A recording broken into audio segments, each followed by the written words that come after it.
Thank you for joining the Missing Half podcast. I'm Bill Woods, your host, where we're discovering what's missing in manufacturing and B2B marketing. Today, I'm joined by longtime friend and colleague, Rachel Muradyan. Rachel, thank you for joining us. Thanks for having me, Bill. Excited to be here. Great. So, Rachel, we like to start by getting to know our guests a little bit and a little bit of your background. And your background kind of fascinates me as we've done some projects together in the past and just catching up and getting to know each other. Maybe start a little bit with your education and some of your career and maybe some things I think that are a little bizarre, but just fascinating, like the language studies and that type of thing. Just maybe start there and walk us through where you are today. How much time do we have here? Yeah, let's go. Let's jump in. Let's go. I'll even throw you a curveball because I bet you didn't see this on my LinkedIn. I went to high school in Central Asia, and that's where my Russian studies came in. So I started my international career pretty early when I was 13. And after that, I decided to have a career in international relations, studied politics, economics, thought I wanted to do something in Washington or overseas and save the world. Sure. Instead, it was the height of the recession, the 2019 recession, and I got a job wherever it could take me, and that was in educational consulting. And then I decided I liked books more than bombs because all of my studies was pretty much about war.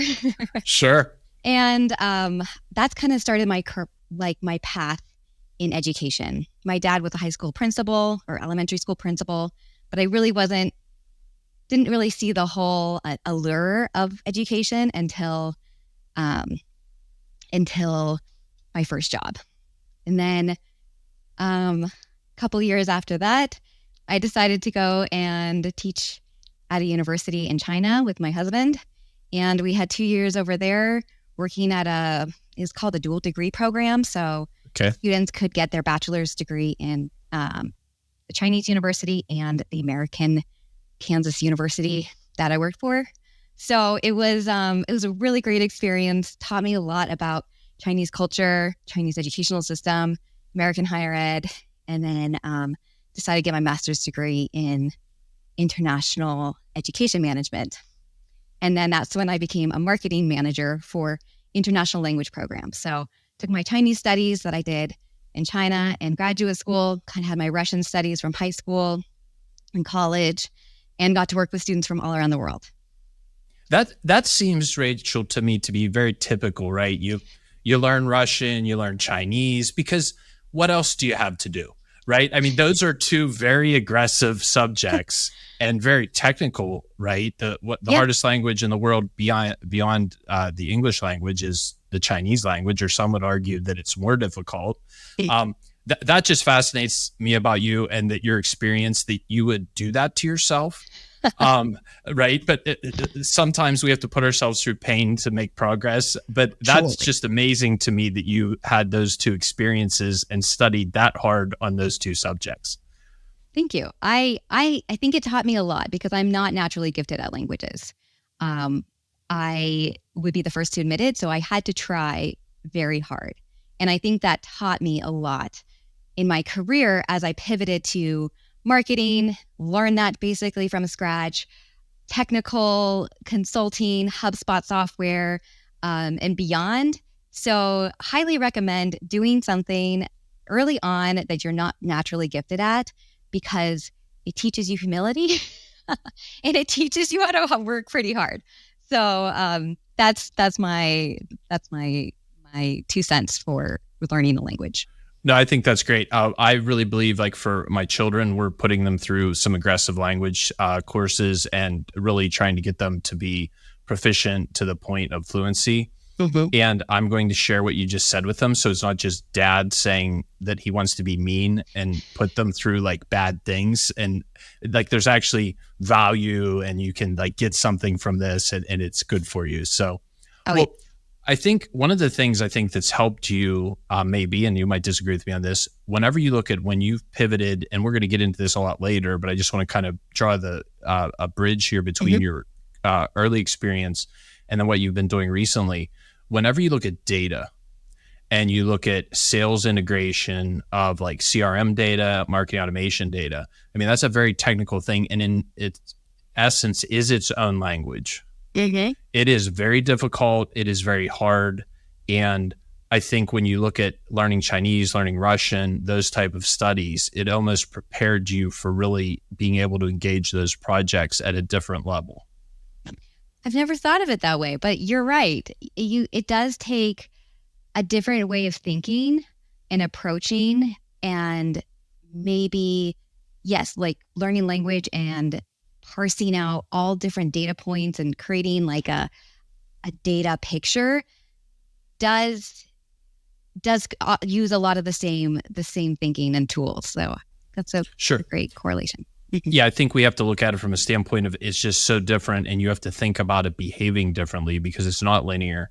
And especially when you look at the interaction, like if you get into something complex like Salesforce integration with HubSpot or other type of applications, you're translating two different languages together. And we've experienced that, right? We had that experience together on a project, and I'm sure you had it many, many times over with other projects you did in a prior role. Because it's not a one-to-one. English, you cannot do a one-to-one English and Chinese translation because it will make no sense. No sense. You really have to massage, kind of think a little bit differently, like say, well, this kind of correlates with this, so it kind of has the same meaning. Yes, you're right. Making those connections is very, very important for both. I just want the 50 marketing crew and to recognize that I brought something insightful to a podcast here. So this will be something we mark and maybe we'll play back at a team meeting because Bill had an insight. So, well, Rachel, one of the other things I know about your background is when you went to higher ed, you were involved in part of the marketing function. Yes. And you actually got to experience CRM and marketing automation integration more from a user standpoint. Mm-hmm. From trying to integrate it and accomplish initiatives. That was part of your professional journey. Could you maybe talk about that a little bit and how that prepared you for your role today? Absolutely. I started off very new to marketing and the CRM world. It was a pretty uphill battle in terms of trying to get up to speed because I was the marketing person for 8 of our different language programs. Wow. While at the same time, we were launching our Salesforce platform.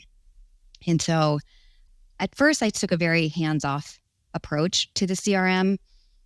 I thought my job was just going to be in marketing, wanted to focus on that, but quickly realized in order to be an effective marketer, I needed a very strong CRM. So that's when I got involved in more of the architecture. And that is what I highly, highly recommend people who are working with a CRM is to take more ownership of it, because then you can have the ability to make it work how you want it to work. Otherwise, you're going to just have a developer or somebody, some architect in a probably faraway place who's going to be setting up for you and then handing it to you, and it's going to be useless. So that's when I started taking a very active role in understanding how it works and understanding how I can use it better in order to automate things, in order to message out, in order to report, all of those things I had to learn how to do because higher ed, we don't have a team of 30 people doing all this. It was a one-person show, and that was me, so I had to do it. So it was a great process. It was a great learning experience. But not my favorite system. I'll just put that on record. As we'll talk about later. Yeah, we're going to talk about it later. And so we're going to give you the unvarnished truth. I know Rachel has some very strong opinions about marketing automation platforms and CRMs, and that's one of the reasons why I wanted her to be a guest and share for our listeners, because we're going to get down into the details and really jam on some topics that some will be a little more controversial than others, but these are from her professional experience and our experience. Rachel, I had a similar experience to you in coming up through dealing with marketing automation platforms and CRMs in the early 2000s. So we're not going to talk about what that means. Ancient history. But yes, thank you. In the early 2000s, I was a marketing manager, and we had the need for our road sales force to have a CRM. And this was before marketing automation, because this was pre-internet, before right? Pardot, before everything. Pre-cloud, pre-everything. And we were trying to cobble together a syncing system with Act, where I created a custom database with custom objects. And then we had syncing through cell phone call in. I mean, it was a disaster compared to where we live today. But I completely agree with what you're saying about you. One of the pitfalls I see with a lot of organizations today when they try and take on marketing automation and CRM integration is they don't own it. And they feel like, oh, we're going to work on this for 3 months. It's going to be perfect. We're going to move it forward, and then I can set it and forget it. And that is a complete recipe for disaster. When I took ownership of that Act database and that integration and that build, we started to see progress. Nowhere near the progress you can achieve with like the tools we have today. And I'm sure, I mean, that sounds like that was your experience when you took ownership of it in the higher ed job. Absolutely. So I think that's a takeaway, an early preview takeaway of what we're going to talk about today. Whenever you were dealing in the higher ed job role as a marketing manager, you're dealing with marketing automation, you're dealing with CRM integration and building that out. What were some of your frustrations in that, other than, and I get it, because this would apply to a lot of our clients who are in that middle market. We aren't going to have Fortune 500 company. We aren't going to have Fortune 500 company scale of operations, people, budgets, timetables. Like I have a client right now who their parent company is in Switzerland, and they have a 3-year window with 5 dedicated people to spec, build out, install, and train their new CRM. We're living in a space where our clients are going to have to do this much more rapidly, much lower budget, and be much more aggressive in the timeline. So what were some of those frustrations you saw back when you were trying to implement that for the 8 programs for your employer? Absolutely. It was a lot of learning what not to do, unfortunately. So, but that's still a good education. Sure. There was no rollout. There was no roadmap. There was very little planning or structure, very little enablement on this very complex tool. And so a lot of us were thrown in, either willingly or not willingly, into this software with no training and no real support. So it was very difficult initially, and even beyond it, because my programs operated very differently than the degree programs. So it was all built out for one team, one system. And I think that's often common too for different marketing agent or people in marketing, right? It's like maybe for one product or one core business area, but then if you are on any sort of different track or periphery team, then good luck, Chuck. Like you're not really given anything. So that's when I had to realize that the systems that were kind of in place for them were not working for me. So I started I started putting myself in meetings where there were discussions, and I started becoming friends with the main architect because I knew that in order to get anything changed and customized on my side, he was going to have to architect it for me. And that was very challenging too, because I did not have the vocabulary. I don't know if you've ever worked with very, very technical people. If you do not say the exact word that they are looking for, they are like, if you say call instead of meeting, they're just like ships in the night, like have no clue what you're saying. So it was very important for me to learn how he approached things, how he liked to be communicated with, and also the vernacular that he was familiar with in order for me to get the request and the structure built how I wanted it to. So that was a very important lesson to me, is like how to work with a technical audience and how to speak their language. Going back to language, full circle, because they speak a very different language than you and I do, right? And what you and I could kind of correlate, like understand what we're like. Maybe we use like slightly different terminology and like, automation versus workflows. Like we kind of know what each other mean. Technical audiences, much different minds. So, yes.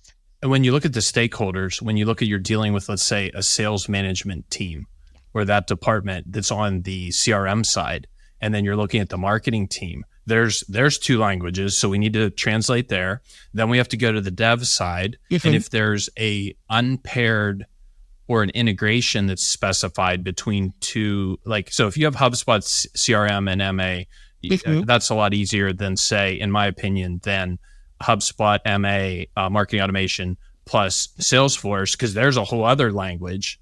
Right. And it feels to me kind of like that game we played as kids where they'd sit 10 of us in a row and whisper something in the first person's ears. And it was like, oranges taste like citrus fruits. And at the other end, the last kid would say, I like chocolate ice cream. And that almost, a lot of the projects we've worked on, you have to work really hard at making sure whoever says whatever, it translates from step 1 to step 10. Absolutely. That your messaging is super, super crisp. The other component too is talking to stakeholders and talking to executives, because they also have a much different vocabulary than we do and much different priorities. So you have to understand what each priorities are, make sure that it's meaningful to them, make sure everybody hears that message, and then you have them repeat it back to you too, to make sure that is literally, it's tedious, but it's so essential. That is 100%. Yeah. Not only do you need them to repeat it back, you need to document it and have them sign it. Right. It almost get it in writing. Yeah. Get it in writing and have it translated and reverse translated to make sure everybody's on the same page. Absolutely. Well, before we get really deep in the weeds, let's just talk about your current position. So, Rachel, you recently have moved. You were in HubSpot as a integration specialist focused on Salesforce, HubSpot integrations, and you went through a lot of wars there, and we worked on some projects together. But now you've moved into the HubSpot Academy division. So maybe talk a little bit about that transition and your new roles as a learning expert and helping people understand HubSpot and all of these tools and ideas today. Absolutely. I feel like I just came full circle with this position now. So my first 3.5 years at HubSpot was all on the technical side. I was doing technical support. I was doing technical consulting, integrations, implementation. And now this job at the Academy is bringing in my education background, my love for learning, global mindset, because we have international content in many different languages. We definitely have a very global audience. So this is just like amalgamation of all of my loves together in one position. My job specifically is working on our partner accreditations. And so those are very rigorous credentials that partners can receive if they are proven to have validated experience in certain mostly technical or strategic competencies. Sure. So part of my job is the programming of this, running it, working on the evaluation process and all that stuff. So it's very, very interesting. When you look at that full circle, when you first stated early in the conversation about how it was hard to learn languages, you didn't have a gift there, but you pursued that, honed your skills. And I don't want to say dreams come true, but dream jobs or ideal jobs do come to you, not the first job out of college, but you start piecing together skills and opportunities and experiences. And then, you've worked hard and you've earned where you are, and you're in the convergence of those. And I don't know if it's your ideal job, but it's closer to your ideal of what you would want to do. So that's, I think, also a lesson for any of the young people who might be listening to this. And if I make my kids listen to it, keep working hard. Dreams do come true, but they don't happen overnight. It's not like an Instagram reel where you graduate from college and now you have the Ferrari and whatever other things are important to young people today. So, well, congratulations, Rachel, on your career and where you've made it to here so far. And I'm excited to follow along as you continue to develop your opportunities. That's very kind of you. Thank you. Well, let's talk about the weeds here of some data migrations and some of those details, because one of our goals in the Missing Half podcast is discover what's missing in manufacturing and B2B marketing. And I think we could probably sit here and talk for about 2 weeks straight about what's missing in strategy, tactics, implementation, and then ongoing optimization when it comes to data, when it comes to picking a marketing automation platform, when it comes to picking a CRM platform and making those all work together over the long term. There's just so much there we can talk about. So I want to get into the weeds, but at the same time, kind of fly at a high level, because the folks who are going to be listening to this are looking for value in how they plan, budget, create expectations with the C-suite and their management, how they execute and prepare their organization to hopefully have a successful situation and can really scale and leverage marketing automation and CRM. Yes. So let's jump right into it. And, in your role as a technical consultant, you worked on a large number of migrations, and these were technical migrations. These weren't just like, go to the standard HubSpot Salesforce connector and connect it and then walk away, right? Because I thought that was funny. I had a client one time said, well, all you have to do is click on that and then it'll be there. I'm like, hey, you go ahead and you click on that and then let me know how that works. So anyway, we worked it out with that client after they looked in it and saw that it was a disaster. But can you maybe give us an overview of what you've learned during those processes, and fly pretty high, but and we're going to get into pitfalls. We're going to get into the biggest mistakes you've seen and those types of things. But let's just start with an overview of those experiences. You're so right. It's a little bit mind-boggling how few people approach a data migration with the necessary seriousness that it really requires. When you think about it, like it's data. And I think a lot of times we are just very used to things being very easy, click of a button, right, where we can order food and it can be on our doorstep in 3 seconds. So we're this very instant gratification culture. And I think we've figured, because technology is optimized for our use and service, that it should just be super easy and straightforward.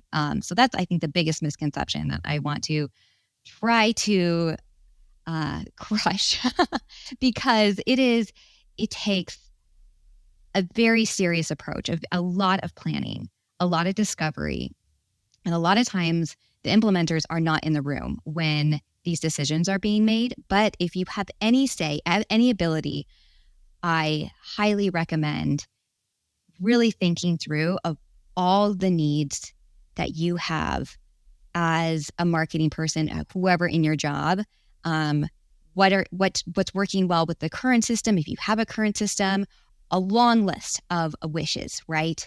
And making sure that gets surfaced to the right people. If you are the one doing all the evaluation, take your time. Make sure you speak to every person on the team and make sure you're speaking to people that might not be on your list too, because those people sometimes are the most important. They get overlooked, but they're the ones, maybe on the ground, like doing a lot of the work versus just talking at the director level. You're only going to get a certain perspective. So that is doing your due diligence with discovery is going to set you up and yield so much return on that time. And then you can take all your findings, right? It's like if you remember writing a research paper, right? Like it's a similar approach.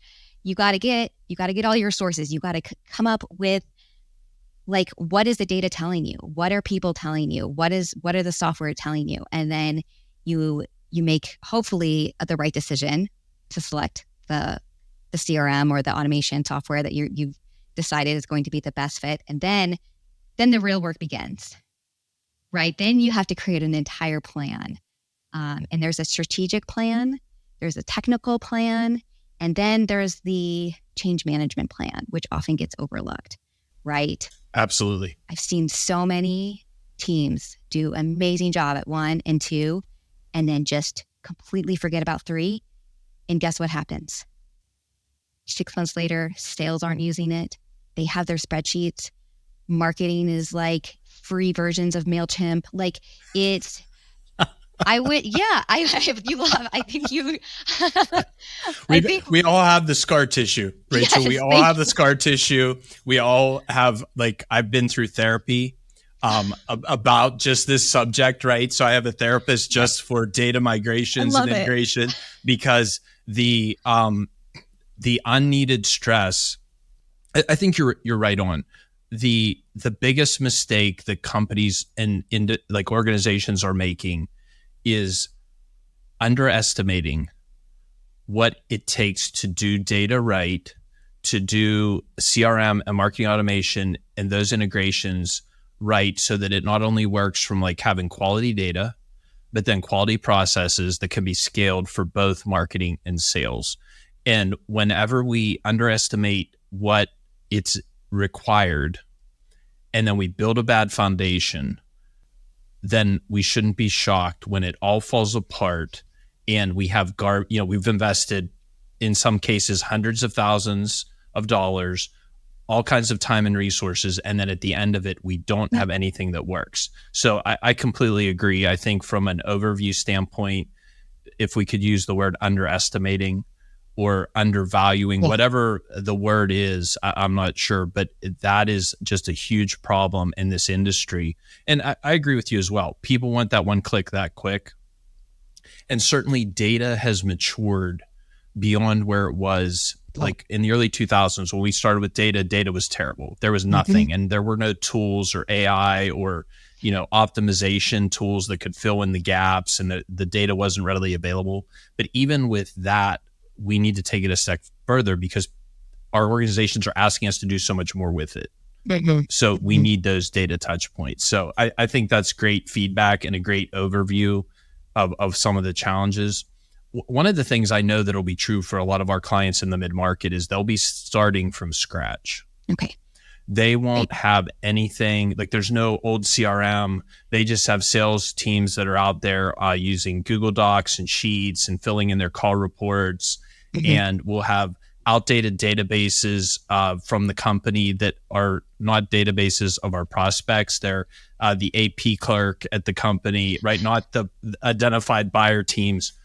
If we were going to do that kind of start from scratch, really entrepreneurial approach to getting our CRM launched and then doing some integration with marketing automation, are there any thoughts or guidance you could give to really get something started quickly? And once again, these people aren't going to have $1 million budget, right? And 5 people. This is going to be one person, limited budget and limited time. Any thoughts on that? And I know this is a tough ask because this might be what goes viral for us, Rachel. If the answer you get, like you'll be booked on every podcast in the country, you'll have the answer, and this is how we make it work. So I know this is a tough one. You're exactly right. This is where the most of people are in right now. And they don't even know where to start because they have nothing really, but they do, but they don't know how to make this work for them. My first step after you've done all your due diligence is data hygiene. The biggest pitfall that I see is just people uploading their address books.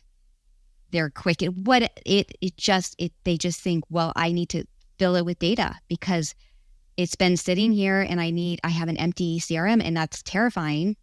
But you get bad data in, you're going to corrupt your CRM from the very beginning. And what I firmly believe, whether you're migrating or you're starting from scratch, is to clean your data. Create criteria. Does it have an email address? That should be number one. 99.99% of all businesses should use email addresses as their unique identifier, as their contact record. If you don't have an email address for them, get rid of them. They don't exist to you. At least not in this data set. Yes, in your data set. Go get it or if you get want. It. Yes. If they're important enough, you should surely find them. Pick up the phone then if you have a number for them. If you don't have any contact information, why do you even have them? Right. So that should be the first step. The second one is, when was the last time you've contacted them? If it has been more than 6 months, most likely they are stale. Most likely they are not going to be a useful person. I can't tell you how many times we think that a stale, outdated, old email address is better than no email address, but it's not. It's just better to let them go to the wayside. And if they resurface again, great. Welcome to our CRM. But if not, they will only cause more issues with your emailing, with your audiences, with your lists, with the trust with your salespeople, because that is so essential. Because salespeople will not trust marketing people if you continually give them bad data. And if they just spend their entire day trying to chase down leads that don't even work for the company anymore, but you thought they did, you're going to have a really hard time when you actually do give them a good lead the next go around, because you just wasted a day of their precious time. So you really want to make sure that the data that you have is as good as it possibly can get, because that's going to go a really long way in helping you as a marketer and then helping your sales team work with you. I couldn't agree more. In 2020, we launched our own data services team here at 50 Marketing as part of our agency for this, not only for CRM data, but for website data, for e-com, any type of data sets we have that we have to deal with our clients or that we're developing for our clients has to go through a hygiene process. Quality over quantity. And I think this is a psychological issue, and you hit it. Oh, I want to put everybody in there. I want to get everybody in the world. And the reality is, for most businesses, they don't need 10,000 new clients a month, right? They're not some SaaS that can just replicate and skyrocket. And we have this abundance mentality that the abundance of opportunity has to be always available, as opposed to I have a friend who owns, I think he's up to like 22 car dealerships. And I believe the reason he's successful, or one of them, is he said this to me one day: Bill, I still sell cars one at a time. He focuses on selling cars one at a time. And I don't know how many thousands he sells a year, but it's a lot, right? They're huge. But he focuses on one at a time. And I think when we look at our data hygiene and we look at that CRM and providing, marketing, providing a lead to sales, it is better that it is really good and high quality and low quantity, because they will burn out really quickly on bad leads, on bad data, and then they will just abandon the effort.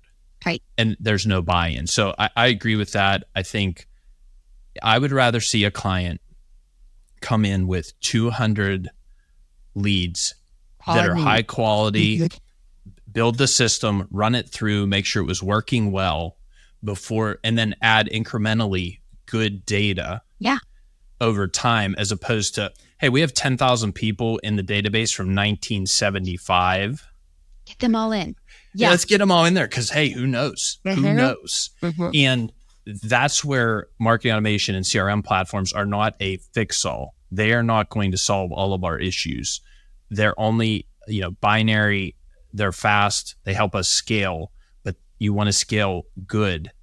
And this could maybe be a Star Wars reference. Like, you want to scale good and not evil, right? You want the good side of the force working for you. So no, I think that's a great overview. And I think the next level of client we have that we deal with, and that would be part of this audience today, would be a client who's, they're not starting from scratch. They're going to transition from a legacy system.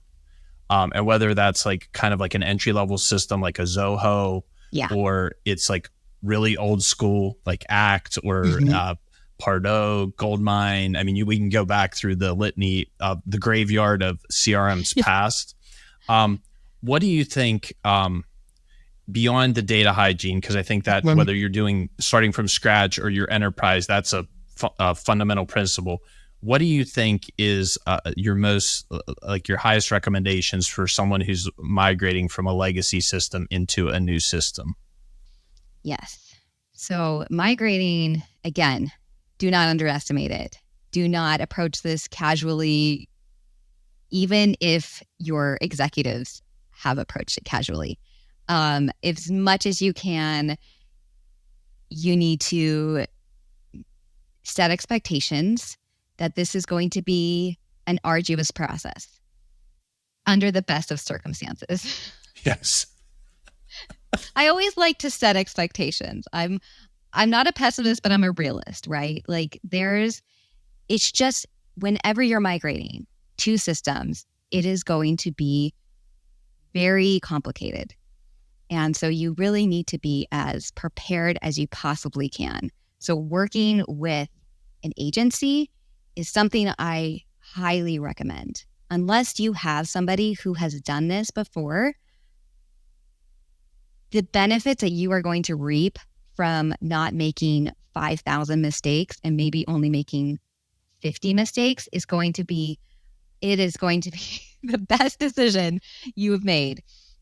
So this is just something that, like, I always say, it's like, let the experts help you, because they can think about things that never would have crossed your mind. They will ask questions that you would have never been thought to ask, and that could have derailed the entire migration. Like, the number of failed migrations that I have been brought onto or have heard about will blow your mind. It is, I'm sure you too. Like, it's just because I think the approach was just that, well, you rip and replace, like, just go, pick up and drop. And you right click on your mouse and you copy and paste, yes, right? Yeah, it's that control, one click that quick. Yeah. And it works. And I think that's right on. Right, Rachel, the next thing I'd like to talk about, and I think this is something that often happens in these processes, is companies and individuals get focused on the tech stack first, and they don't start where they need to. So let's go before data hygiene. Let's go before we're talking about the integration. And I think this is something that HubSpot really champions. And in the HubSpot courses, which you're now a part of developing, and really talking about. And this seems so simple, but I think often simple will reduce a lot of problems. But let's talk about the people side of this, and like not only the people side of change, but then like actually just setting the goals. Because if we just copy the old CRM, the legacy CRM, or we're starting from scratch and we just launch off into this great unknown, we don't have goals. We haven't considered the people and the change that they're going to experience. How important is that in the entire process? Essential. Like I said, that third piece, the change management, should be where just as many resources and time goes into as your other pieces, the tech stack, the strategy. Very, very crucial that you have a strong why, right? That golden why of, you can articulate that. People who are on your team can articulate that. Why are we doing this?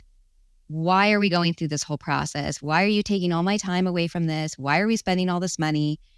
And if you don't have a strong, convincing message for that, then you need to press pause, and you need to get your team together and figure out that why before you even start moving on.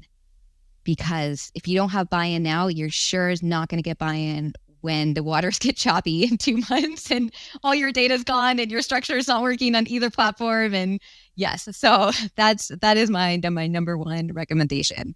Yeah, because the storm clouds are rolling in, right? They're coming. Yes. The high seas are coming, and we need to be prepared. Right. How many organizations do you see in your experience may start this process of the why, but fail to break the whys down into, here's a why for sales. Here's a why for marketing. Here's a why for C-suite executive management, why we're doing it. Like, it seems to me that we can't just say, we want to scale marketing and sales data and scale efforts. Like, we need to get down into, hey, this level of SDR, BDR, marketing manager, email manager, this is your why for transitioning to HubSpot Pro and MA and sales platform.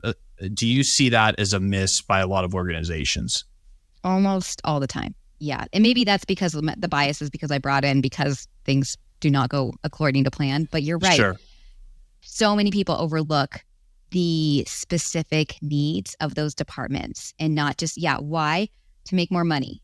Why? To scale. That's not a why, right? That does not resonate at my job as a sales rep or as a marketing manager. So you're right. Like, what is also very needed is to have those discovery questions. I always love to start with, what are your biggest pain points? That is just like surefire way to get an answer and to get a really good picture of the issues that they face on a daily basis. And so if we can flip that and we can get the why of like why we are solving for this, that is going to resonate with people, because we want to make their lives easier and not harder. Salespeople, marketing people, support people, everybody has extremely difficult jobs. Yes. And if we can show them that this system is going to solve for those pain points, that is how you are going to get that adoption, that buy-in, that co-creation that you need to get this going. I think a key aspect to that as well is not only identifying those pain points, but getting each stakeholder or stakeholder like persona to recognize what's working well. Everything in their current system isn't garbage. And there's some things that even the early systems did well and help people achieve their goals. So, and I think everybody's always willing to complain about what doesn't work well, but getting them to also recognize when you're mapping this out, define it negatively and positively so that you see both ends. So, hey, these are things we definitely want to carry over. These are aspects of the CRM that are really important to us. And then here are the gaps. Yes. And then here's what absolutely works terribly and is inefficient and causing us pain. Do you think that could be an essential part of the process as well?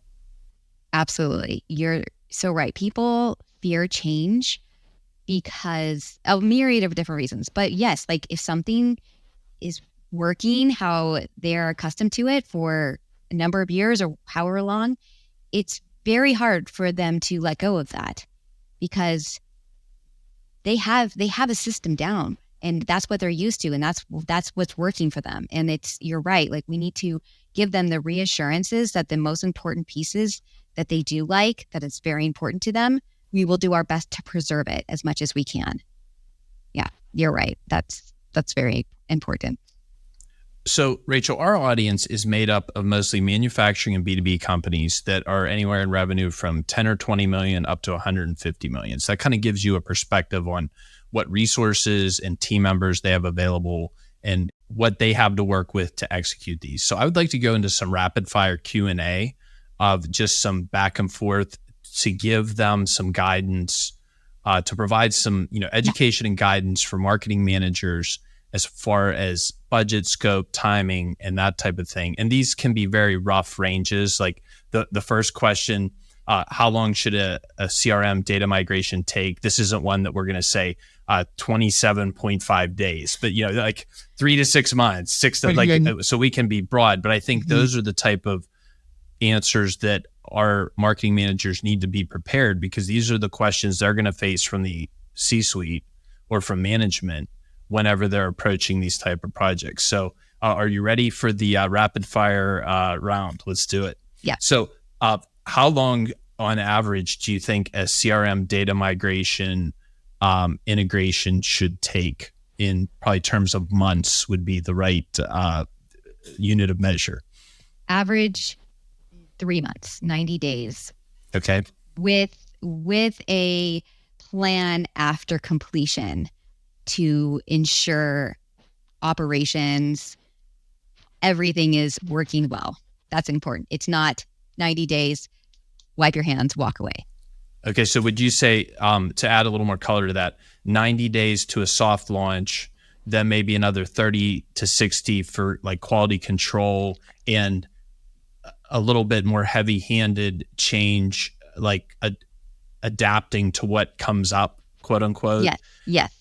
And then after that, can we kind of go into a manage and maintain mode? Correct. Yes. 30 to 60 days. 30 days if everything goes perfectly well. 60 to 90 days if there was some issues with the rollout. Excellent. And I think that can provide like a roadmap for our audience where they can kind of, if I was them, I would paint the worst case scenario where it's 90 to 120 for the first step. It's 60 to 90 for the heavy oversight and adaptation. And then thereafter, we still have to budget and resource ongoing maintenance and optimization. That's always going to be the case, but that would really give a marketing manager some wiggle room. Yes. And externally, always say 120, internally Yep. have 90, and then hopefully you get somewhere in the middle. Absolutely. Yep. Always. That's my strategy for almost everything. Yeah, over deliver and under promise, right? Correct. Exactly. When a project is done, right? Okay, we're past that soft launch and adaptation. If you're going to consider a percentage of effort for ongoing maintenance compared to the launch, what type of percentage? I mean, I know these are kind of rough questions, but if we're going to say base 100 to get it launched, and then maybe it goes down to 50, 60% effort in that soft launch adaptation phase, what is our ongoing percentage effort to maintain it? So you're talking about like a CRM integration, correct? Yes. Like, so maybe sales is using Salesforce, marketing is using HubSpot. That type of integration, where I see the most success is an average, I guess breaking it down, I would say an average of 1 to 10 hours a week. Okay. Potentially. Yeah. Sure. Yeah. I would say no fewer than 1 hour. Anything more than 5 to 10, that would be some serious concerns, but it could take up to that amount.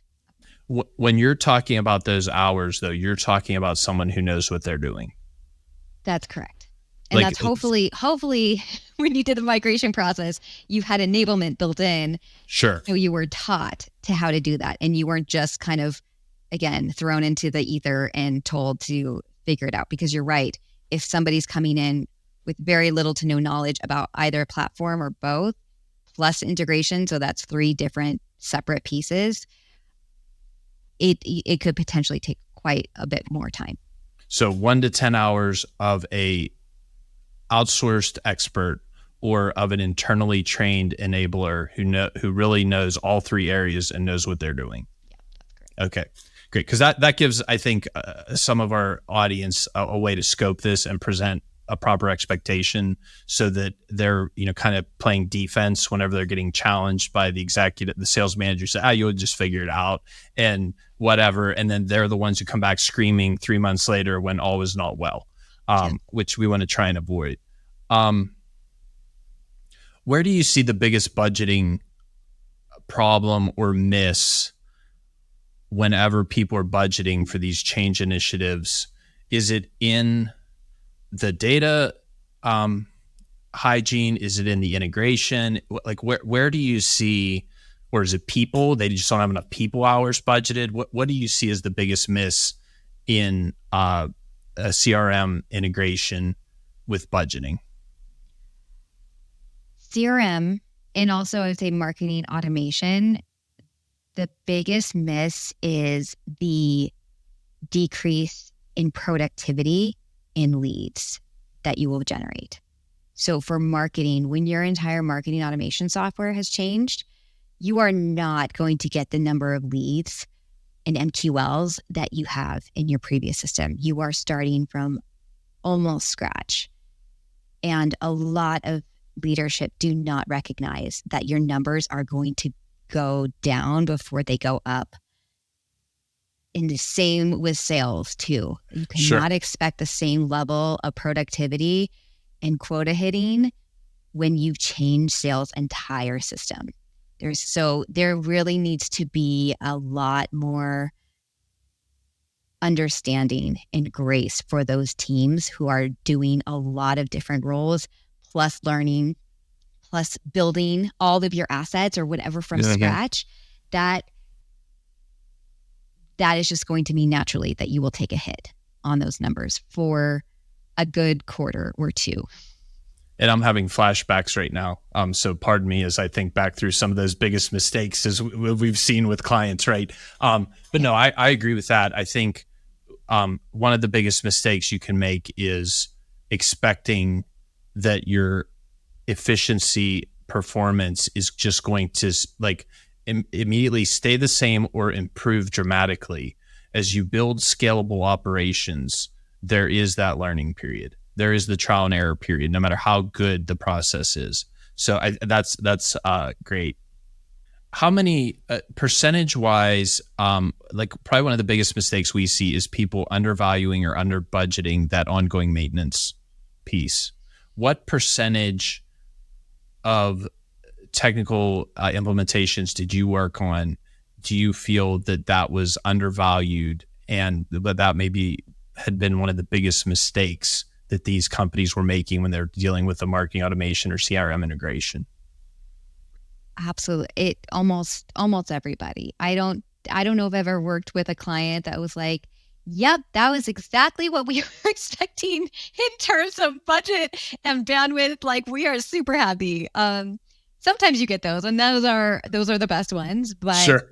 For better for worse, salespeople will say a lot to sell people on the software. Okay. Sure. And maybe de-emphasize some of the problems and pain that can go along with like merging systems, integrating two systems. And so I think a lot of times expectations are not set correctly. And I understand why, but it really does make everybody else who's dealing with that fallout, their job's a lot more difficult. So I just take everything with a grain of salt that you hear from somebody who's trying to sell you something. When Rachel, that's one of the reasons why I really wanted to have you on the podcast is you're giving unvarnished truth because you had to clean up the messes in the actual implementation side of this. And yeah, I get it. We're platform agnostic. But at the same time, we think HubSpot does a nice job with the marketing automation and CRM integration, and that's what we use and recommend to our clients. But whenever a salesperson from HubSpot is trying to sell it, they're trying to get the sale. And obviously, if every salesman told every buyer everything, there would be no progress in the world. So we understand. No deals. Exactly. You're right. No deals. Nothing would happen. Nothing happens till something is sold or something. There's that old adage. But there needs to be that moment of truth where we all accept with honesty the realities of what's going to happen and what needs to be expected. So I think, all of them, that's probably true. And I think if you get someone who's like, oh, this is exactly what we thought and we budgeted correctly, then you have that lingering thought of what did we miss? Because there's something there's something in that black box that's going to pop out here, a gotcha moment. Absolutely. And it's coming, right? Okay, this is a really, I think, a geeky question and a very technical question. What do you think about data flow diagrams? And have you used those extensively on projects? Do you feel those are, I feel like this could be a golden nugget for a lot of people as they're planning and working through these projects? I exclusively use them. I don't extensively use them. I use them for almost every single major data migration. I think also integrations too it's very, very important, especially custom integration, essential for a custom integration. Very, very good to have for a native integration like the Salesforce HubSpot connector. I like doing two. I like doing an ERD. So yeah, entity relationship diagram, the technical one for my side and any developers that I'm working with.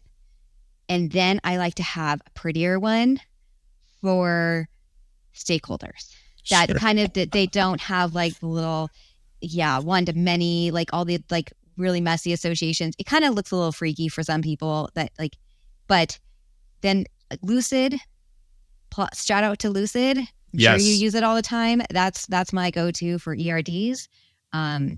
It's just very helpful for me to map things out and visualize it. You can't do that in a doc. You can't do that with words. put it on a piece of paper, put it on a whiteboard, put it somewhere so you can see how everything is connected. Get a lot of people's eyes on it, get feedback, because sometimes how you think the data is going to flow is really not how people need it to flow. And until you hear what they say, map it out, and then they're like, oh, wait, no, that's not going to work for us at all. You're like, well, okay, glad we did this because this is exactly what you told me. And then you rework it. So essential, crucial, do it. You will not regret it. I think one of the biggest time savers, the biggest, we won't call it hacks, cheat codes for any of these projects is getting something like Lucidchart. It's cheap. Get multiple users. I would pay 10 times more than what we're paying for that. Don't tell Lucid, and no one tell Lucid this, but I have a friend who works for Lucid, so I'm calling her don't tell now. yeah, don't tell her. Just like, but that tool, and there's other tools out there to be platform agnostic. There's tons of tools like Lucid that you can get, but it is so critical to visualize it because people there's the ancient way, the caveman way, which is the verbal lore way of doing these, where they get on a Zoom and everybody talks about it and everybody wants to get off the Zoom. So they shake their heads and say, yes, I understand. And then we all go away and nobody knows what anybody was talking about. Absolutely. There's the Google Doc, which is, I think, kind of like the next level in the spectrum, which is they write it. So we move from verbal to written. Then I love the folks who think that a Google Sheet and trying to diagram out trees through like the different cell structures, like that feels to me like the next level of insanity. But getting to a lucid chart, a lucid diagram, and looking at those flows and then making sure, if I'm a marketing manager, I want my team to sign off on these things. Yeah. I want them to sign off on that level of detail. But I agree with you as well. I love this idea, and I didn't think about this before, and this is probably a gap for our team. We need to have a executive level summary diagram as well as the detailed blueprint spec for the developers and for the data services team. I love that. That's a great takeaway for our team to do a better job of, because going back in my mind of historical occurrences where we've gotten bogged down in the weeds with the C-suite in the real technical, and just having that, here's an area that is one to many, as opposed to all of the variations, because then they're going to start going down that rabbit hole and we may never get back. Yes.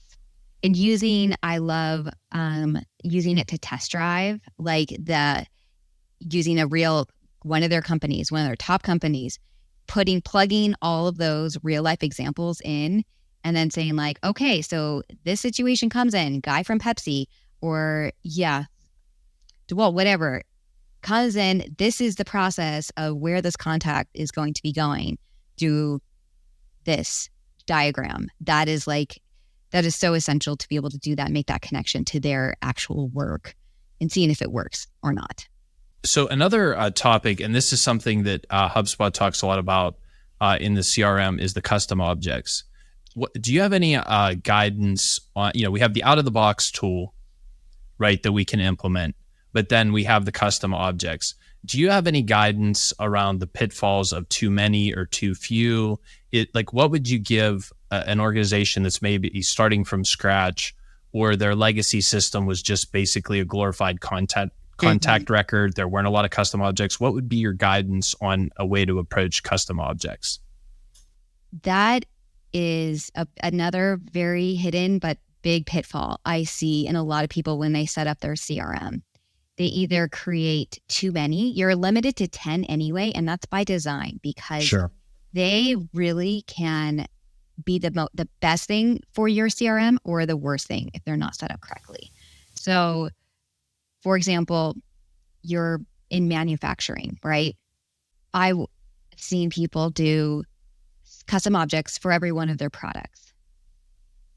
And because I want to see if Bill has purchased this tractor, I want to see that associated. There should be very specific reasons, like core parts of your business need to be, if they're not already identified in HubSpot, right? So we have an ability to have products, right? We have that functionality already. So making sure you understand your system and understanding, okay, does this already have it built in? If not, then the another question is, what's the argument for a property or a field versus a custom object? And usually if there's just a lot more data associated with that specific part that you need to represent that can't be captured with one or two properties, then it might be worth exploring introducing a custom object, but making sure you have a really clear understanding of the relationship, right, between the company, between the contacts. And if you don't have a clear strategy and also a clear reason for why you want to represent it like this, step back a little bit and then ask. Because sometimes it's like, well, of course, this is what we do all the time. But it's like, but how are you going to use this? What is this? How is this going to be really important to how you manage your data? If you can't really answer that, then you might need to look at something else. I think this also kind of parlays into one of the biggest mistakes companies make whenever the sales team is steering the ship and saying, we have to have Salesforce. Everybody who's serious, everybody who's got a good sales team uses Salesforce. And then I've made the mistake or opened my big mouth in meetings being kind of more of an advocate on the marketing automation side, saying, well, why specifically do you want to use Salesforce? Why can't we just use HubSpot's CRM and marketing automation platform that's already integrated? The reporting's already there. We don't have to spend the extra money on the integration. We don't have to spend the extra money on the maintenance and ongoing. And I think one of the biggest mistakes companies make is they let the sales team dictate that Salesforce needs to be used out of just that's what everybody else is doing, as opposed to there's a use case or an actual reason for that system. Have you seen that happen when you've been experienced the Salesforce plus HubSpot integrations? Yes, very, very common, very frustrating too, but I understand it. Sales drives the revenue. And so money speaks, right? Yes. And people like to do what they're used to. So for the longest time, Salesforce was really the only option. Yes. And I'm sure when the chief sales officers were, breaking ground, getting their shoes wet in the sales world, that was what was used for any reputable, serious company. And so now they're in the C-suite and making those decisions. And unfortunately, a lot of them don't do the due diligence that's needed. So sometimes if you're ever in those rooms, sometimes it's like, hey, can we get a demo even just of HubSpot? Like the HubSpot's biggest customer, we sold them HubSpot over Salesforce because of usability. And they let their sales teams work in both for a certain amount of time. And almost across the board, every single sales person said, we need to use HubSpot. It's 4,000 times easier to use, more user-friendly. And thankfully, that CSO said, listen to their team and was like, yeah, you go through salespeople so fast, like you need to get them up and running as soon as possible. So sometimes if you can get that, like proof is in the pudding, right? Like get them and some people who are actually making those sales deals on the software, and their minds might be changed. They might not be, and then whatever, you get more work because it's more work to integrate the two, and there'll be more problems and headaches, so they'll need you more. So it keeps us in business, but it's also not ideal. I agree. And not necessarily for most people. I agree. I think one of the biggest challenges we face is that the underestimation of the overhead burden on salesperson's time with a cumbersome CRM. And I have a number of friends who are professional salespeople. They operate in like some advanced healthcare, surgical equipment. I mean, this is technical stuff with a lot heavy use cases. And their biggest complaint is not how much money they make, is not how well they're doing. It's, I have to spend so much time maintaining my Salesforce instance and updating the information all the time.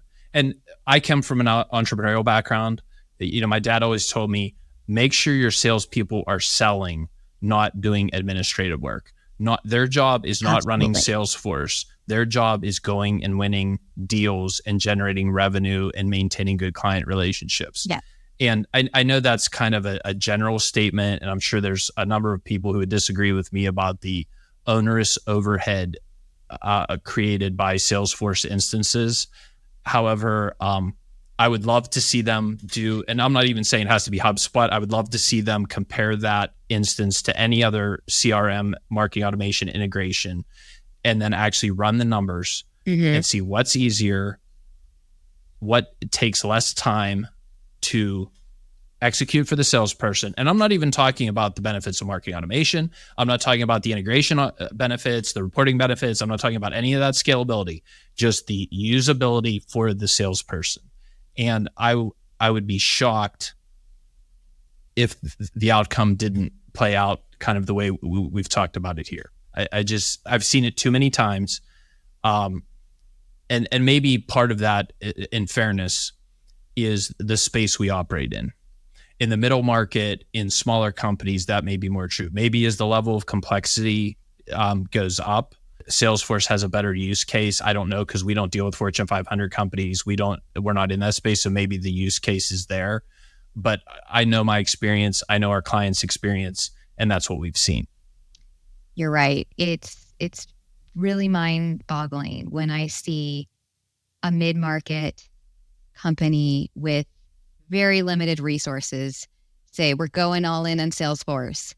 And I'm like, do you have a technical team? Do you have a solutions architect? Do you have a Salesforce administrator?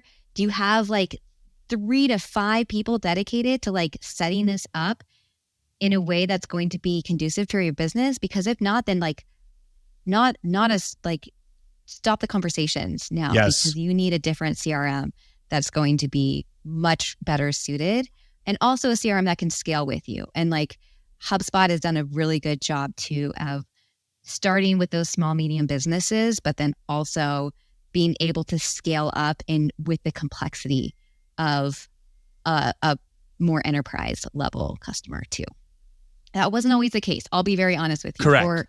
Salesforce definitely owned that for a long time, but it's 2024. Tech moves very fast. Like it's within everyone's best interest to evaluate the tools that you're using today. And don't go into that sunk cost fallacy. That's the biggest piece that I see a lot of people. Well, we've already invested millions and millions of dollars into it. That was our higher ed company. The higher ed organization I was in had invested too many millions of dollars into it, and it was broken on almost every level. But we couldn't do anything about it because it would be too costly to replace it, even though it was costing us enormous amounts of money. Sunk cost it hits us all. There's no two ways about it, and we need new thinking to displace that prejudice and that old way of thinking. And certainly tech has helped everybody think differently, because there are upstarts and disruptors that enter the market all the time. AI is going to play a whole other role in that. And so we'll see that, I think, adoption, acceleration need. So yeah, I couldn't agree more. Let's pivot. We have a couple minutes left here, Rachel, and I want to pivot to allowing you to have, we do shameless plugs. So your new role at HubSpot is in the training arena, and you focus on helping your team build better training for the HubSpot user community and for the agencies. Maybe talk about that and the value of the academy Certainly a lot of our team has been through a lot of those courses. I myself have sat through a lot of those courses, learned a ton. So let's go ahead and give you the opportunity to plug the HubSpot Academy and the learning and that area. I love your question too that you had presented to me was like, what have I learned about continuous education, right? Or customer education and how to balance slowing down with keeping pace with the market. I think the Academy does a really good job of providing the content that people need when they need it. There's a lot of different formats. So what I have found personally, I consume also a lot of Academy content as well. I find it very valuable. But it does get overwhelming, right? Like even just like HubSpot in particular, but that's not even including all the myriad of other resources and training, newsletters that we get bombarded with every day. And I think some people get paralyzed too with just like how much they feel like they need to know.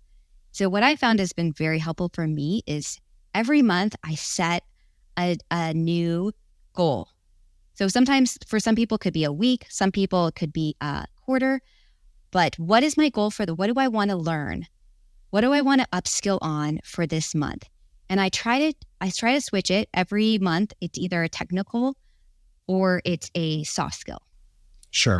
So I think a really overlooked soft skill is storytelling and the importance of being able to tell a compelling story, whether it's you're a marketer and you're trying to create a marketing strategy for people, or you're trying to sell your executives on a new initiative. You need to have compelling stories. So I find LinkedIn learnings for this. I've taken courses on this.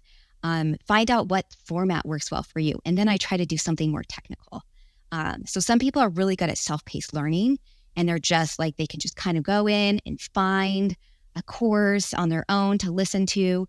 For other people, maybe they need like a cohort to understand. So we have both, right? You can go into the Academy app, academy.hubspot.com and start learning anything about our platform and then also just marketing, sales, best practices, get upskilled on whatever is of interest to you. Or if you're a partner, you can also join one of our boot camps and they're completely free. And they're like, you're with a cohort every week, learning something about like account-based marketing. We have RevOps, we have pipeline generation boot camps, and they go super in depth. And like some people need that accountability of logging in every day. And that's how you learn. I think that's a really great format for some people. So finding out the format that works for you and then a specific skill set that you want to learn for that month or for that week, whenever you have the time, really helps me feel like I'm not falling behind, but I'm also not overwhelmed or not like just scatter picking things, but not really getting anything meaningful and useful for it that I can use in my life. So that's my plug. No, I think that's great. And I appreciate, one of the things I appreciate about the HubSpot training platform is the various methods they deliver. Not only from like, I know some of our younger people love the videos. They love to watch those videos. I'm on Zoom a lot. So I love to read the transcripts because I need, actually, I'll admit I print some of them out. I know we're not supposed to print as much, but I print the transcripts up and I mark them up. Yep. And it's like old school, like paper and pen, but you can deal with those however you need to deal with them. Mm-hmm. And I agree that we need to set goals. We need to make sure we're slowing down to make sure we learn what we need to learn. I think HubSpot does a great job of creating like those theory and introductory survey courses, as well as, okay, now let's get down to the weeds and actually technically implement these types of things. And then they have the playbooks or the like the guides that you can walk through, like the practical guides. So I've always appreciated that. I think HubSpot has created a whole new movement in our space around education, and they've set the gold standard. So I've always appreciated that. So congratulations to you and your team on the work you're doing. We appreciate it. We put a lot of our people through the classes and ask them to learn not only things about HubSpot, but then just general social media planning, or those other theoretical skills that are so important. My son is a rising sophomore in college taking marketing, And he's often asking me, what can I do to supplement what I'm learning? I was like, I can give you a list of courses. And a lot of them are from HubSpot, because I feel like the academy, the higher ed, is still teaching very basic marketing concepts, consumer behavior, persuasive theory, all important things. But in the practical world of 2024, where are we talking about buyer persona segmentation? Where are we talking about how to write a creative brief? Where are we talking about these like skills that these marketers are going to need to function and actually get their job done, and not show up at their first job having no clue how to get anything done? And that's hyperbolic. I mean, that's extreme, but there's a lot of truth in that. We come out of the higher ed with these ideas, and unless there's a track around specific digital marketing execution, we're not coming out with young people who are degreed, who can actually, we can plug into the agency and they can go. So I think HubSpot's a great middle add-on, right, to kind of bridge that gap. So I don't know if you've seen that or experienced that in your time there. You're about to see me get on a soapbox. I have been in higher ed for 7 years, and I will tell anybody till I'm blue in the face that you should not go to college for technical skills. True.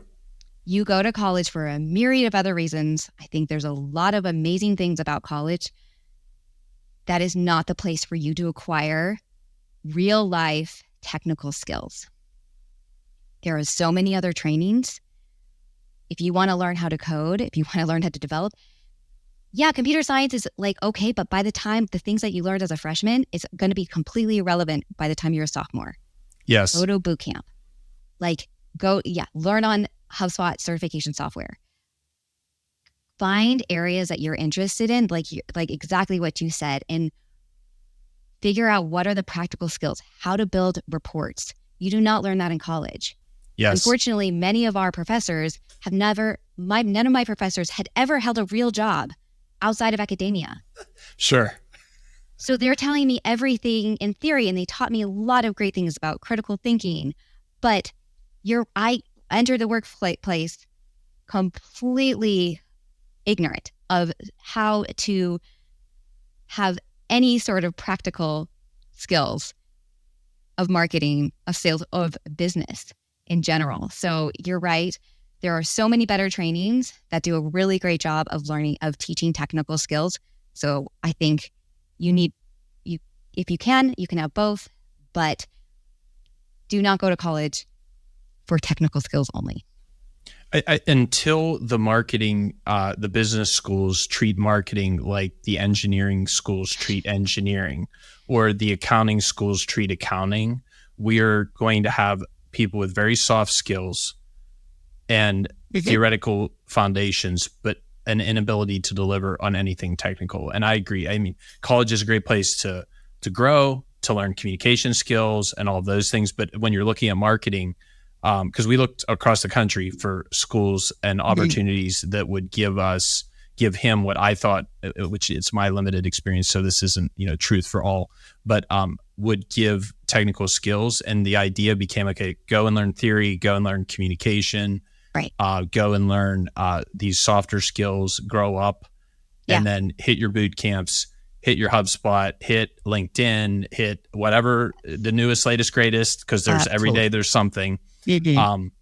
To develop those technical skills. The other thing, my son's going to kill me for saying this, but he wanted to kind of polish his Spanish, his foreign language. He's like, well, should I take that at college? I was like, no, let's go to Barcelona for 6 months, immerse yourself, and get it right. That's the only way he's going to take it from where he is in his proficiency to fully fluent and being able to technically interact in that language. So. Well, Rachel, as always, when you and I get together, we end up going long because there's so much we cover, and we had this with some of our implementations and our work back and forth, but it is always a pleasure. I just find it very enjoyable to interact with your intellect and your experience, and we always have a great time. I definitely want to reserve the right to run this back again and talk again in the future. Whatever the topic is, maybe we'll dive into higher ed and get a lot of haters about the current state of college, business schools, or whatever. But we'll pick a topic to make sure we're excited about it. But thank you so much for joining us. You've provided a lot of value for our target market, for our audience. I've took some notes during the process of some Easter eggs or golden eggs that I found in the process. So thank you very much. And we just really enjoyed it. It was such a pleasure, Bill, as always. Please have me back. Love to chat. As you know, I have opinions, so always happy to share and just hear from you as well. Excellent.